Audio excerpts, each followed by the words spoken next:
این برنامه توسط مؤسسه سمی تپه تهیه شده است و ایشان مسئول موارد ذکر شده در برنامه خود می باشند.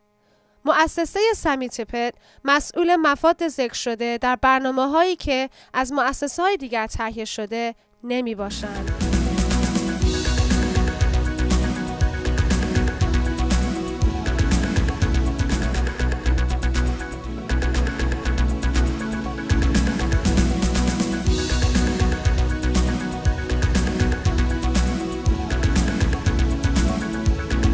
دکتر سمی تپت نویسنده و واعظ کنفرانس‌های بین‌المللی مسیحی.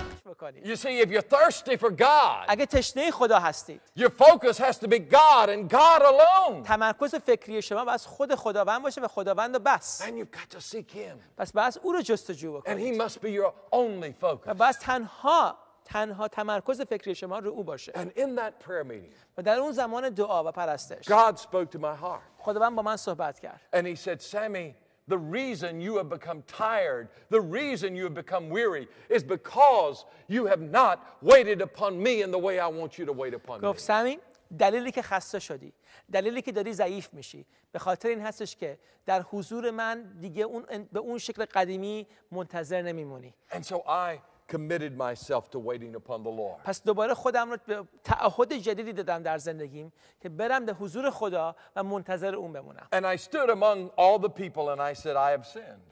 و در حضور همه وایسادم در اون کنفرانس و به همه گفتم من گناه کردم. Because I have lied. گفتم به خاطر اینکه من دروغ گفتم. I have told people that I have become weary because of my circumstances. به همه گفتم که من خسته شدم به خاطر مشکلاتم. But the truth is, ولی حقیقت این هستش، I have become weary because I have not waited upon God. حقیقت این هستش که من ضعیف شدم به خاطر اینکه در انتظار خداوند نموندم. And during that time, و در اون زمان، در این حین، God spoke to me about doing something. خداوند از من خواست کاری رو انجام بدم. To take 7 days 7 روز رو and for 3 hours a day و 3 ساعت در هر روز to spend time alone with Him.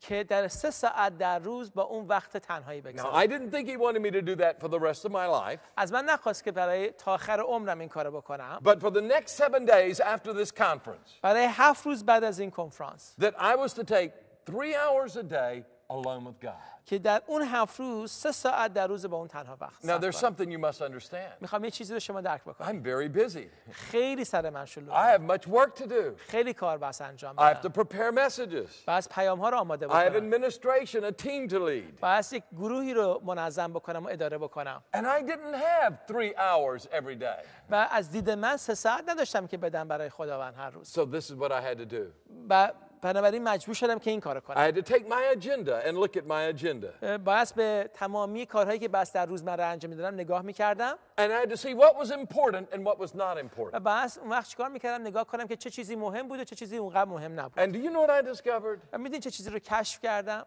I had a lot of things in my agenda, in my calendar that were not really important. خیلی چیزها بود در کارهای روزمره‌ام که اونقدر مهم نبود. And so what I had to do پس کاری که من میبایست میکردم was I had to decide what am I going to let go and what am I going to keep.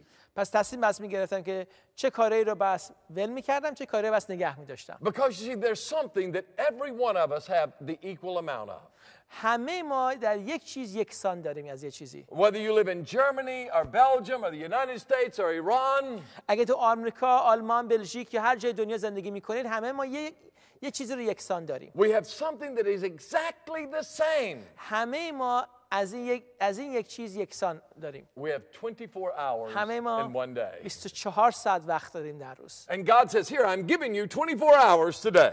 پس به تو میگه، خداوند میگه 24 ساعت بهت امروز میدم. How are you going to spend that 24 hours? این 24 ساعت رو چجوری استفاده میکنی؟ And you take that 24 hours and you spend it every day. و اون 24 ساعت رو بهت هر روز میده و هر کدوم ما اون 24 ساعت رو استفاده میکنیم در And روز. this is what had happened.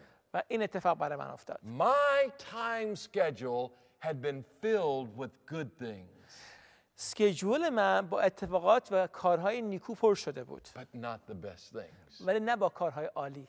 And I had to look at that schedule and say, what is the best and what is good? بس نگاه میکردم به اسکیجولم میگم چه چیزی اینجا خوبه و چه چیزی عالی هستش. And I had to remove some things.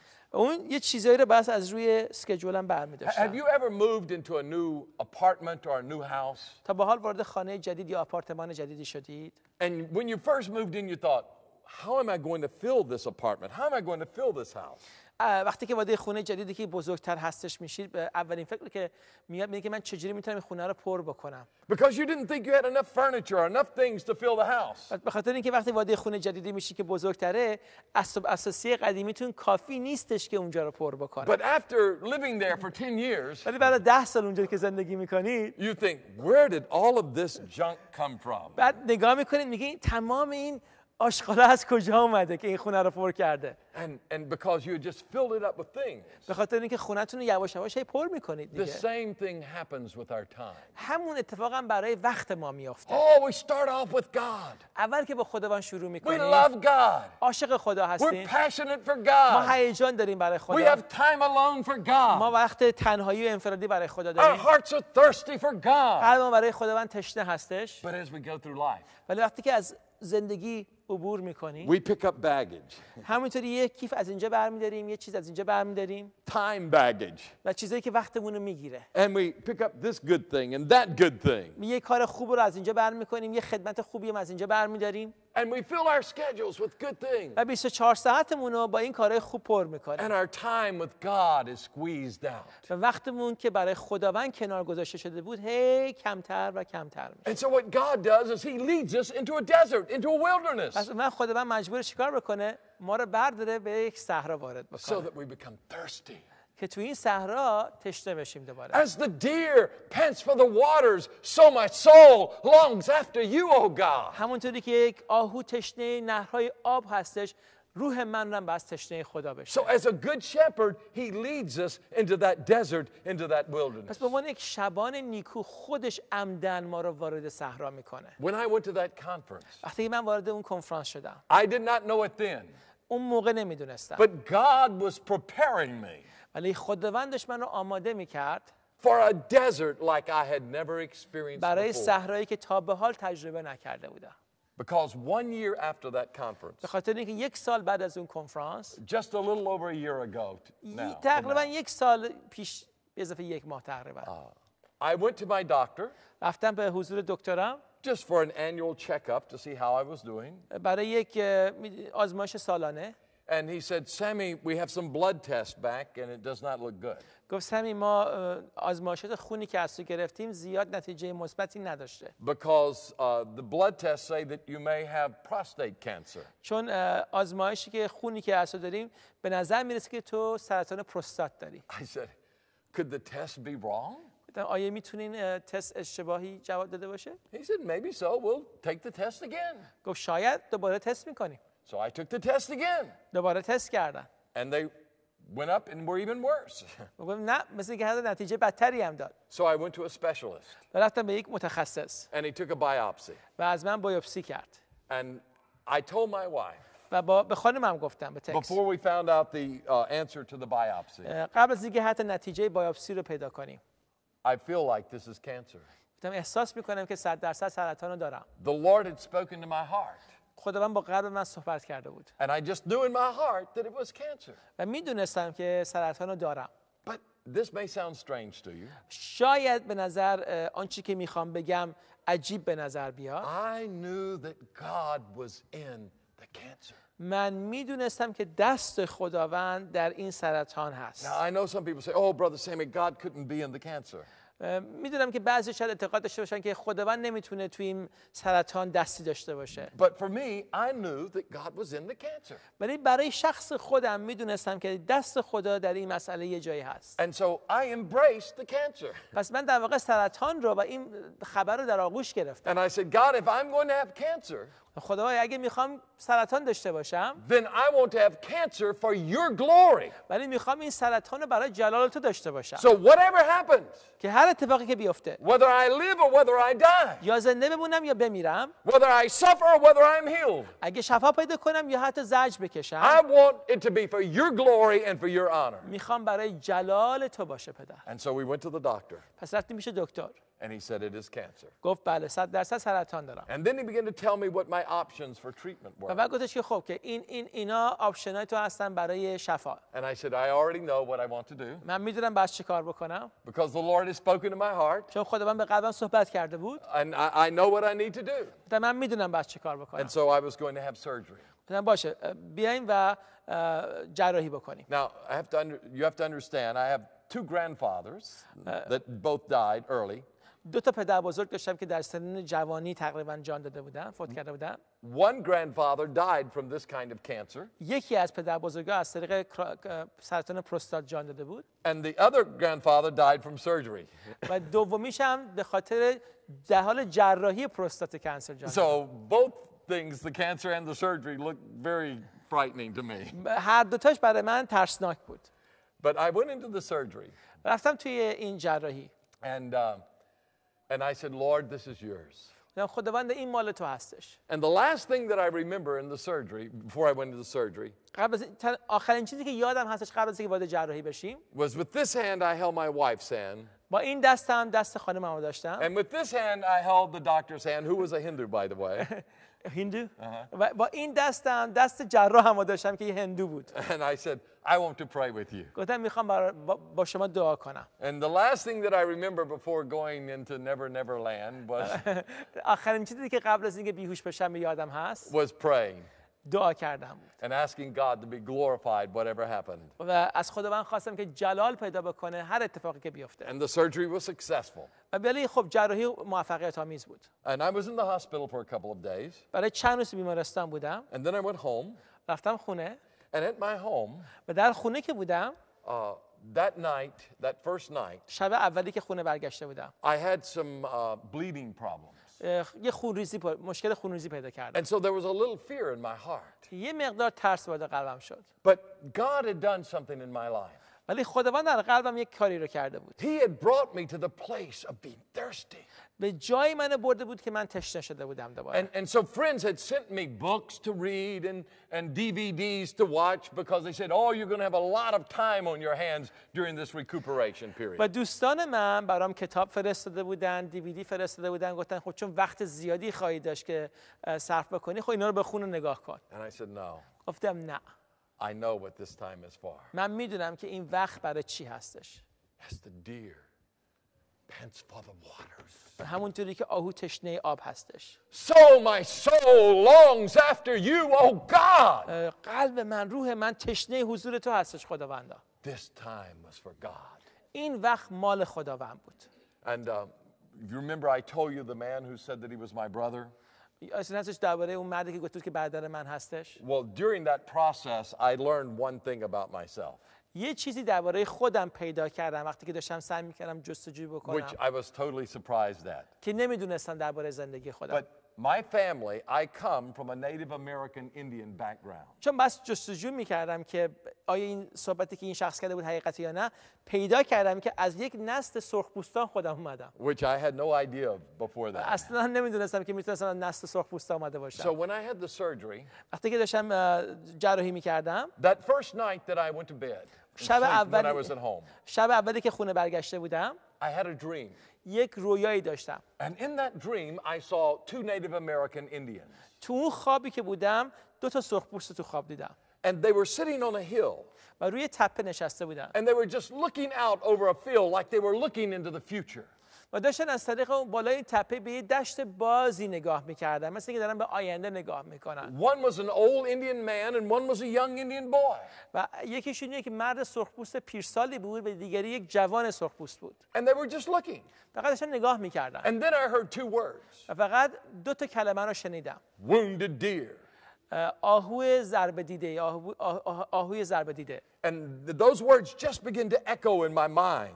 و همینطور دائما این کلمه آهوی ضربه دیده یا آهوی زخمی شده دائما تکرار میشد. Wounded deer, wounded deer, wounded deer. آهو زخمی شده، آهو زخمی شده، آهو زخمی شده. And when I woke up the next morning, وقتی که از خواب بیدار شدم فردا صبحش، those words were just filling my mind. این دوتا کلمه دائما تو فکر من بودش. Wounded deer, wounded deer, wounded deer. آهو زخمی شده، آهو زخمی شده، آهو زخمی شده. And so I would read my Bible and I would pray.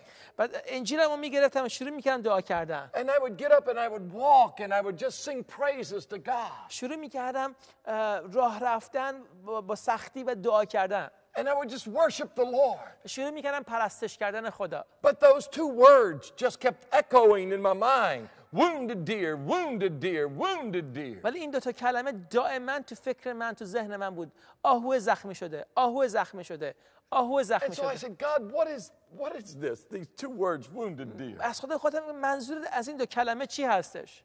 And the Lord said to me, و خداوند به من گفت. you are like a wounded deer. گفت تو مثل یک آهو زخمی شده هستی. And the wounded deer only finds life in the water.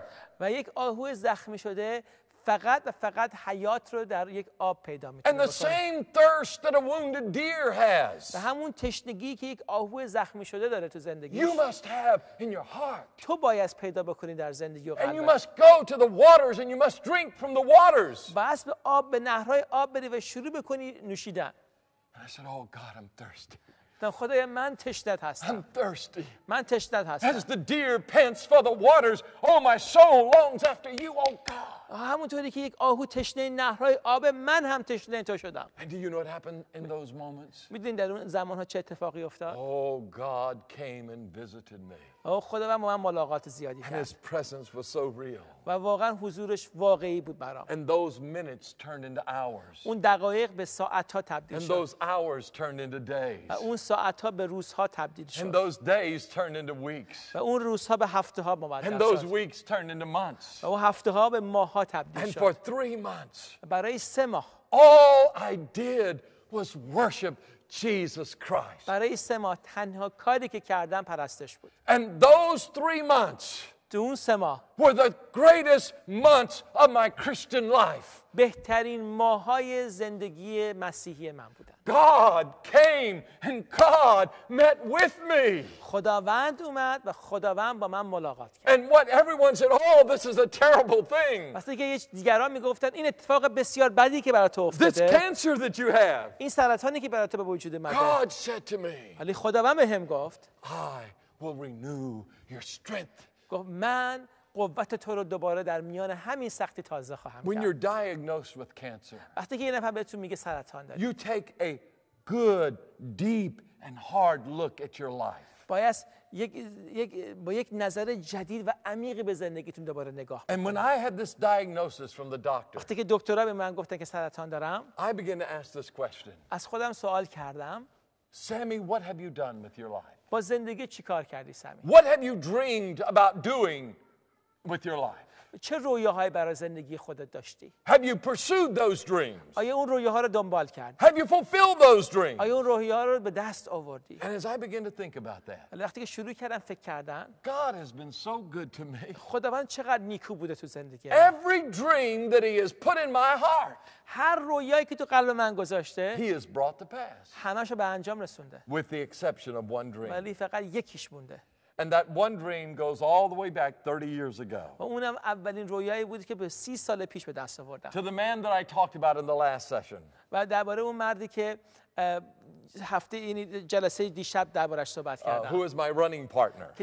که هم دو من بودش. When we would go out running in Germany, میدونید وقتی که با هم دیگه شروع می‌کردیم دویدن در آلمان، he would say, oh, Sammy, we need to run in the original Greek marathon. هی به من میگفتش که سمی یه روزی باید در ماراتون یونان، اون ماراتون اصلی که تو یونان بود، با هم دیگه بدویم. You see, the marathon, the 42-kilometer race, اون ماراتون، یعنی اون ماراتون واقعی که 42 کیلومتر هستش، had its beginning actually in some way with the Persian people. تاریخچه ماراتون در واقع برمیگرده به زمان جنگ‌های بین یونان و ایران. You see, there was a battle between the Persians and the Greeks in 490 BC. در 490 سال قبل از میلاد مسیح یک نبرد بزرگی بود بین پادشاه ایران و یونان. And the Greeks defeated the Persians in that battle. و در اون جنگ یونانیان بر ایرانیان غلبه کردند. It took place in the plains of Marathon in Greece. و در دشتی به نام دشت ماراثون این اتفاق افتاد. And so the Greeks sent a runner to Athens some 42 kilometers away. و ارتش یونان یک دونده رو از اون دشت ماراتون به To Athens به آتن فرستادن to announce the victory. که به اونها اعلام بکنه که پیروز شدن. So this runner ran all the way to Athens. و این دونده 42 کیلومتر دوید. And he announced the victory. و اعلام کرد که بله یونانیان پیروز شدن. And then he dropped dead. و بعد همون جا به جا مردش. And so the race marathon gets its name from that original run. و به خاطر همین هستش که این دو ماراتون اسمش از اونجا میاد. And so my friend said we need to run in that original race, that Greek marathon. پس دوست من 30 سال پیش که با هم دیگه میدویدیم تو آلمان به من همیشه تشویقم میکرد، میگفت من و تو سمی بس بریم دو ماراتون رو در یونان انجام بدیم. So we began to train and we began to run. اون موقع شروع کردیم خودمون رو آماده کردن. And then my friend was killed. و دوستم اگه یادتون هستش دیشب اون هم در یک حادثه رانندگی کشته شده بود. And so I lost my desire to run. بعد بنابراین اون رویا از من رفت کنار. As many of you have seen me on the television for a long time, I used to be much heavier than I am اگه now. یادتون هستش اونایی که من یادتون هست چند سال پیش من خیلی جسمم اونا خیلی گنده‌تر از الان بودش. I have not lost the weight because of my cancer. من وزنم رو به خاطر سرطان از دست ندادم. But I've lost the weight because God put it in my heart. نه ولی به خاطر این بودش که خداوند توی ذهن من توی فکر من این رویا رو دوباره تازه کرد. That I was to run that که marathon. دوباره بس اون ماراتونی که قول داده بودم رو چیکار بکنم بدوم. Now when I was training 30 years ago, I was 30 years old.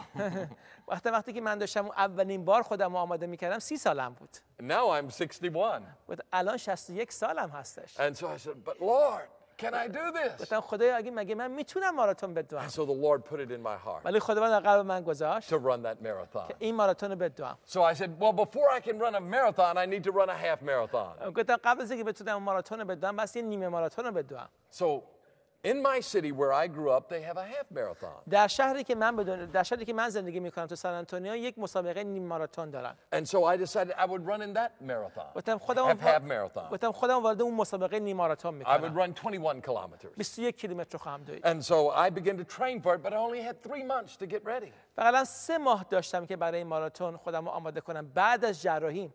Now, my stomach had been cut open from the surgery.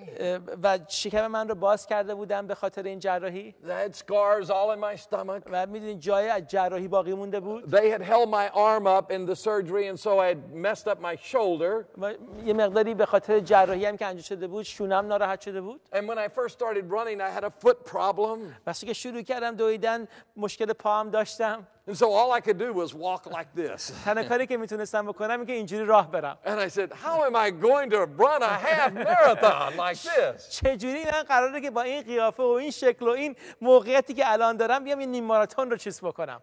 God reminded me of his promise. ولی خداوند به من قولش رو یادآوری کرد. Those who wait upon the Lord shall renew their strength. آنهایی که منتظر خداوند خواهند موند دوباره قوت خود را تازه خواهند. They shall mount up with wings as eagles. مانند عقابان پرواز خواهند. They shall run and not be weary. خواهند دوید و خسته نخواهند They شد. shall walk and not faint. خواهند خرامی و درمانده نخواهند گشت. And I said, oh God, I'm going to wait upon you. گفتم خداوند من منتظر تو خواهم موند. And so I would wait on the Lord. شروع کردم منتظر خداوند And then شدم. I would run. بعد میرفتم دویدن. And I would wait upon the Lord. پرستش کردن. And then I would و run. بعد دویدن.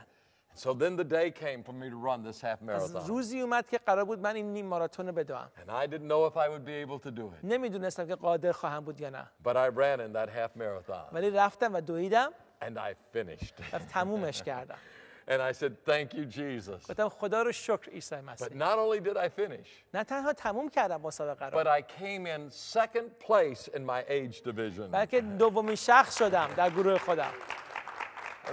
Now my brother gives me a hard time. برادر من به من یه مقداری با من شوخی میکنه. He said, but Sammy, there were only 2 people in your age division. گفت برادر سمی فقط 2 نفر تو گروه تو بودن. There were really many more than 2 نه people. حقیقت اینه که خیلی بیشتر بودن تو اون گروه من. But God, I went back to my hotel room. رفتم برگشتم به اتاق تو اتاقم. And my wife was so sweet. و خانمم خیلی با شیرین بود. She had bought me a little trophy for finishing the race. یه دونه جایزه برام خریده بود برای اینکه مسابقه رو تموم کرده بودم. And then I received my ribbon for second place. و اون جایزه من از مسابقه دریافت کرده بودم. And I began to weep. و من شروع کردم گریه کردن. And I said to my wife, و خانمم گفتم this means so much to me. این برای من خیلی مهمه. Because God has proven himself true to his word. به خاطر اینکه خداوند دوباره نشون داد که حقیقته و کلامش هم حقیقته. Those who wait upon the Lord اونهایی که منتظر خداوند هستند shall renew their strength. قوت خود را تازه خواهند نمود. They shall mount up with wings as eagles. مانند عقابان پرواز خواهند They کرد. shall run and not be weary. خواهند دوید و خسته نخواهند گشت. They shall walk and not faint. و خواهند خرامید و درمانده نخواهند شد. And do you know what I'm going to do this weekend? و حالا میدونی که من 3 روز دیگه چه کاری خواهم کرد؟ When I leave here, وقتی از اینجا خواهم رفت I'm flying to Greece. دارم میرم یونان. And this weekend I will run in the original Greek و marathon. این هفته دارم ماراتون 40 کیلومتر تو یونان میدوام. And by the grace of God, از طریق فیض خداوند. only by the grace of فقط God, هم از طریق فیض خداوند. I will finish that race. اون مسابقه رو تموم خواهم کرد. God's word is true. خداوند کلامش حقیقته. Oh, thirsty تشنگی. as the deer pants for the water brooks. همونطوری که یک آهو تشنه نهرهای آب هستش. So my soul longs after you. روح من هم تشنه تو هستش پدر. In Texas where I live, در تگزاس جایی که من زندگی میکنم. there's a park that I run in and I train in. یه پارکی هستش که اونجا من خودم رو آماده میکنم برای And ماراتون. in that park, و در اون پارک they're deer. آهوها هم هستن. And every time when I get ready to run, هر دفعه که آماده ام برای دویدن I see the deer. آهوها رو میبینم. And when I'm running and I get tired, وقتی که دارم میدوام و خسته دارم میشم I see a deer. یه آهو رو میبینم And the Lord reminds me, و خداوند به من یادآوری میکنه you're a wounded deer. تو اون آهو زخمی شده بودی You're a یا wounded deer. تو همون آهو زخمی شده And بودی your only hope و تنها امید تو is to go to the waters که به اون نهر آب بری and to drink from the water. از اون آب بنوشی. And I want to say to you, و میخوام به شما عزیزان بگم the truth is, حقیقت همینه. all of us are like the wounded deer. تمام ما مثل اون آهوهای زخمی شده And as هستیم. the deer pants for the water brooks, همونطوری که آهوهای زخمی شده آهو برای نهرهای آب تشنه هستش. so our soul longs after you. روح ما هم باید تشنه خداوند بشه. Oh, if you will long for God, و اگه برای خداوند تشنه بشید if دوباره your soul is thirsty, اگر روان شما تشنه He باشه will meet you. او با شما ملاقات خواهد نمود. And so I want to invite you to do something this morning. پس میخوام از شما تقاضا کنم یه کاری رو امروز At the بکنید. close of this session, بعد از اتمام این جلسه to come to the waters and drink, به نهرهای آب خداوند برید to rearrange your schedule, که وقت خودتون رو دوباره عوض بکنین باز to بکنید. take a hard look at your schedule, your calendar, به کالاندرهای خودتون خوب نگاه بکنید. ببینید واقعا فعالیتاتون چی and هستش. see what is important and what is not important. ببینید چه چیزی مهمه چه چیزی اونقدر مهم نیست. And to say, oh God, ای خداوندا I want to let go of this, let go of that. میخوام از چیزهای اضافی اونهایی که واقعا اضافی نیاز نیست بذارم کنار So that I can meet with you چون بتونم با تو ملاقات بکنم پدر. and to seek first His kingdom که بتونیم اول ملکوت او رو بجوییم and His righteousness. و راستی او رو بجوییم. And all these things will be added و unto you. همه چیز به شما اضافه خواهد شد. Amen. آمین. Let's pray together. بیام دعا بکنیم. Oh, Father, I thank you for Jesus. خب پدر آسمانی برای عیسی مسیح شکرگزاری And میکنم Lord, I want to thank you for my brothers and sisters in Christ. و شکر میکنم برای برادران و خواهرانم در And I مسیح pray that your Holy Spirit و دعا میکنم که روح القدس تو would come and meet with us in these moments. که بیاد با ما اینجا ملاقات بکنه. And oh, Lord, I pray that you would just move and work. و دعا میکنم که پدر در میان ما بیای Thank و در you, میان ما کار بکنی پدر.